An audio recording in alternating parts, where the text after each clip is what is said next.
देवदर्शनासाठी निघालेल्या महामार्गाच्या कडेला उभ्या कारवर उसाने भरलेला मालट्रक पलटी होऊन झालेल्या अपघातात कारचे मोठ्या प्रमाणावर नुकसान झाले आहे. नवी निर्माण झालेल्या नाल्याच्या कठड्यामुळे 2 सैनिक दाम्पत्यांचे प्राण वाचले आहेत. या अपघातात सुदैवाने कोणतीही जीवितहानी झाली नाही.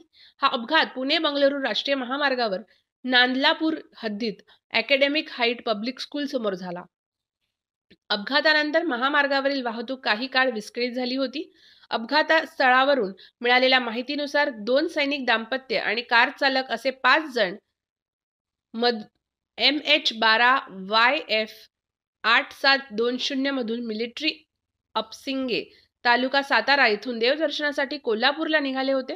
पुणे-बंगळुरू महामार्गावर पहाटे 4च्या सुमारास नांदलापूर येथील अकॅडमिक हाईट पब्लिक स्कूल समोर आले असता चालकाने कार महामार्गाच्या कडेला थांबवली. काही वेळातच पाठीमागून ऊस भरलेला मालट्रक हा भरधाव वेगात येऊन कारवर पलटी झाला.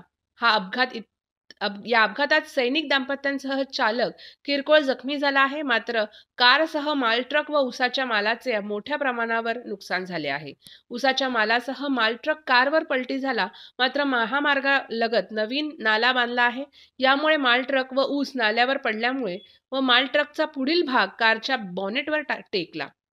यामुळे मोठा अनर्थ टाळला. अपघाताची माहिती मिळताच महामार्ग देखभाल विभागातील क्रेनचे कर्मचारी सुनील कदम, राहुल कदम यांच्यासह कर्मचारी घटनास्थळी दाखल झाले.